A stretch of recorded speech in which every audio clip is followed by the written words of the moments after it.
Alors j'ai jamais joué à Catan, mais des jeux du style. Et en fait, L'illustration des jeux en base de l'IA générative. pour moi, l'IA, c'est un outil, c'est un très bel outil. En fait, le problème de l'IA, c'est qu'elle. Bienvenue, je vous présente aujourd'hui à Jérémy. Jérémy, c'est un jeune auteur de jeux de société qui va nous présenter Mimic. Il va nous donner également son opinion sur certains sujets et son parcours personnel dans le milieu. C'est Jérémy Belzon. Je suis donc sur Grenoble depuis 8 ans et je travaille depuis 8 ans au Café des Jeux. Je suis aussi très joueur, parce que du coup, pour conseiller les jeux, j'étais joueur avant et ce qui m'a amené à ça. Depuis 5-6 ans, je dirais 5 ans, je vraiment commence à faire sérieusement aussi des prototypes de jeux. J'en ai toujours un peu fait parce que j'aime bien en fait, moi quand dans le monde du jeu, t'as envie de créer un truc qui est ah tiens ça n'a pas été fait, ah tiens ah ce serait cool de jouer comme ça, voilà un thème. À la maison, t'as toujours joué quand t'étais petit ou c'est devenu plus intéressant à partir de certains âges Oui, effectivement, j'ai toujours joué, je me souviens des souvenirs de les classiques, le Uno, Scrabble, Monopoly, c'est avec les grands-parents, les parents, Oui. tout ça aussi. Mais aussi des jeux un peu plus, c'est genre Sphinx ou Risk aussi, mais Risk Seigneur des Anneaux. J'ai un très bon souvenir sur celui-là, Risk Seigneur d'Anneaux. Voilà, parce que. Mais sinon, et depuis, effectivement, à partir de l'adolescence, commencé à jouer, à découvrir des jeux style Seven Wonders. Alors j'ai jamais joué à Catan, mais des jeux du style. Et en fait, on se rend compte que mais en fait, ça peut être vraiment beaucoup plus stratégique. J'ai plongé là-dedans. J'avais un pote qui avait énormément de jeux. En même temps que le jeu de rôle, j'ai découvert ça. J'étais une porte s'est ouverte. Et depuis, maintenant, je joue pas mal. Pas non plus trop, parce que j'aime bien aussi. Ce qui est important dans une soirée jeu, c'est aussi d'être avec les gens. Mais ouais, je joue à pas mal de jeux. Dans ta partie sociale, c'est-à-dire tes amis et ta famille, ils sont aussi des gros joueurs ou t'es l'exception? Non, les amis sont quasiment comme moi. Je pense que je joue un peu plus que la majorité de mes amis. Il y en a plein, c'est plutôt les jeux d'ambiance, stratégie. Moi, ça me dérange pas de me lancer sur un gros jeu comme ça. Même à minuit, on peut faire un gros jeu, je suis chaud. Bon, après, c'est parce que je travaille la nuit aussi, donc ça va. Ma famille, j'ai réussi à les amener petit à petit à jouer à des jeux de stratégie, style, justement, alors peut-être pas Seven Wonders. Peut-être Seven Wonders, c'est un peu compliqué, mais des jeux style, Harmonis, Cascadia. Typique jeu de famille. C'est ça, jeux de construction, des trucs avec des thèmes vraiment Ouais, je cool. vois. Moi, j'ai réussi à les amener. Et là, tu t'es lancé sur la création de jeux, mais depuis quand t'es créateur de jeux? En le voyant de manière sérieuse, plutôt depuis, je dis, 5-6 ans.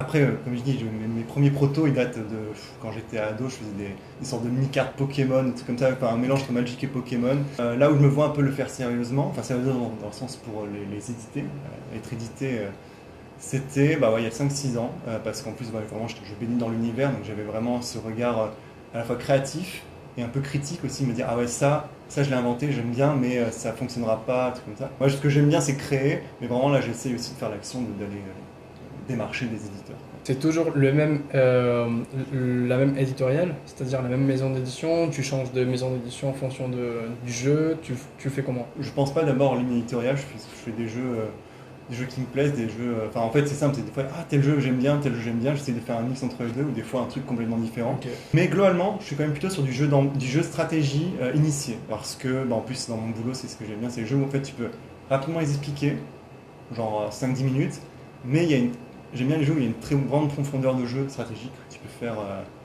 Tu fais, mais en fait, il y a plein de trucs possibles, et avec une bonne enjouabilité. Concernant une petite polémique qui a tapé assez fort ces derniers mois, même ces dernières deux ans, la création de jeux, l'illustration des jeux en base de l'IA générative. Tu vois comment? Alors, effectivement, c'est un sujet très intéressant. Pour moi, l'IA, c'est un outil, c'est un très bel outil. En fait, le problème de l'IA, c'est qu'elle puise dans des images où les gens n'ont pas forcément dit OK, tu vois. Tu te retrouves elle va s'inspirer d'un travail de quelqu'un. Limite, ça c'est le truc qui pose souci.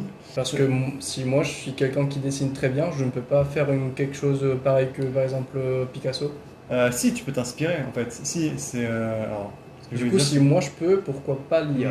Surtout qu'en fait, c'est super rapide et du coup, en fait, le problème qui est là, et là je sais pas trop, c'est est-ce que ça risque de piquer le travail des illustrateurs et illustratrices vu qu'ils sont plus efficaces. Moi, je pense pas, parce que je pense qu'il y a toujours l'humain peut toujours apporter vraiment un œil nouveau et a vraiment cette réflexion En fait, un humain, il fait pas ça juste.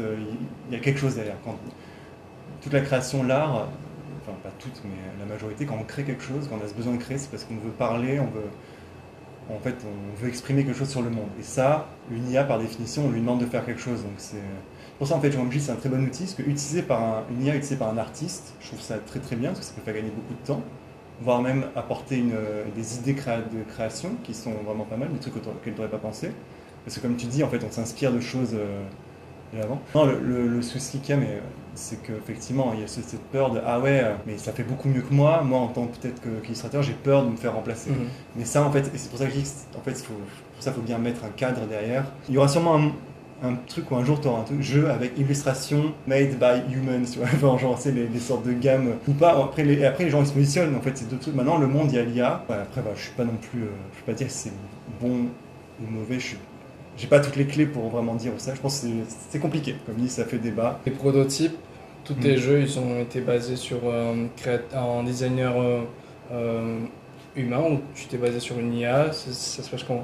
Non, là pour l'instant, tous mes protos, c'est avec j'utilise je parle pas d'illustration, moi pour l'instant je fais vraiment du design, comme on peut voir sur celui-là, c'est plus des logos, tu vois. Et les logos, j'utilise des logos libres de droit, donc fait par des humains, je pense. Je sais pas, j'ai pas regardé d'où ça venait, mais je pense que c'est plutôt des humains. Après, des fois, dans certains jeux que j'aime bien, je commence à les illustrer, et là je prends souvent j'utilise des images de jeux, enfin des univers que j'aime bien.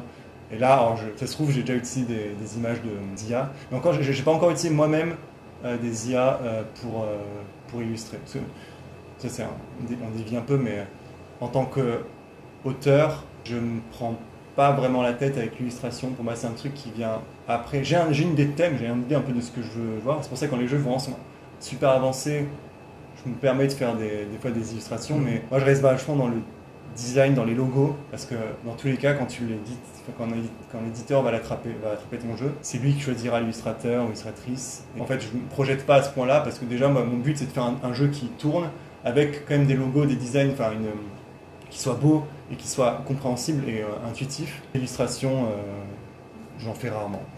Ok. Des fois, je dévie un peu, n'hésitez pas à me dire des fois si je...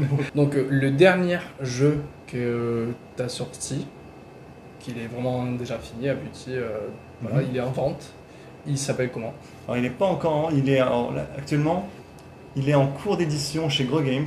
Okay. Ça devrait sortir milieu d'année prochaine. Je ne peux pas encore en dire trop, mais voilà, c'est un jeu que j'ai signé avec eux il y a un peu plus d'1 an. Alors ça, bon, ils ont un catalogue très rempli, du coup, il sortira l'année prochaine. Voilà, ce sera mon premier jeu qui sortira l'année prochaine. Je ne peux pas encore trop dire sur le nom et tout ça, mais c'est en cours. Ouais, sinon après j'ai pas encore sorti de jeu, je suis tout bébé dans le monde des l'autorat, mais j'espère, je suis déjà content là. Je réalise pas encore le jeu quand il va sortir, je serai trop content. J'ai envie d'apporter un peu ma touche, enfin ma patte au monde ludique avec des jeux qui j'espère plairont. Donc si on fait un, je suis content, si on fait plus, je suis content aussi parce que on verra une fois, quand j'aurai la patte dans le monde du jeu, est-ce que ce sera plus facile ou pas? On va voir. Alors, son nom de base c'était Spirits, parce qu'en gros c'est un jeu où on va invoquer des esprits animaux on va les invoquer dans un bosquet sacré. Le but ça va être un jeu un peu de contrôle de territoire et de deck building. Je peux pas en dire plus comme ça, mais si je pense, je peux dire le nom, il s'appellera.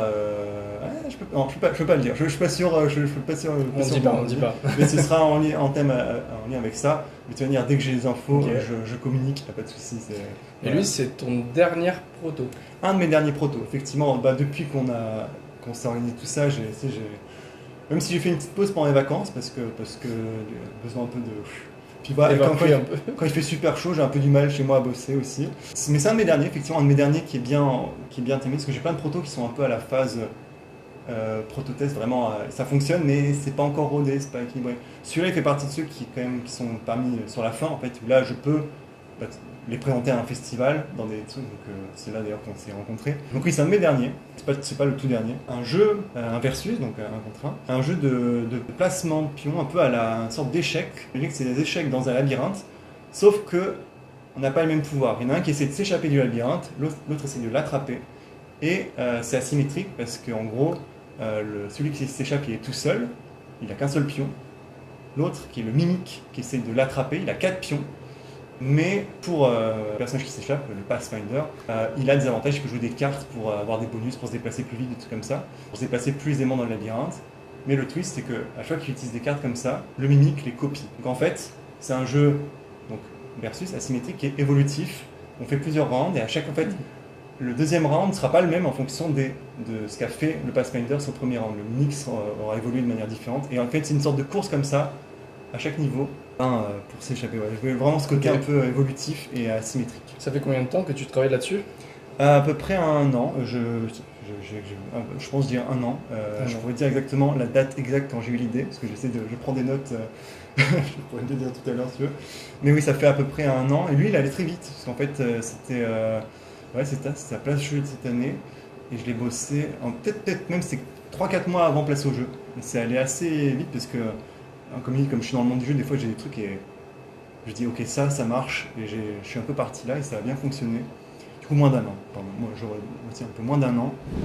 C'est tout pour aujourd'hui, ça fait toujours plaisir de rencontrer de nouveaux auteurs. J'espère que vous avez aimé la vidéo, en espérant que pour la prochaine fois, je puisse vous montrer le tuto assez rapidement de Mimic, pour que vous voyez les mécaniques et le concept. À bientôt, ciao.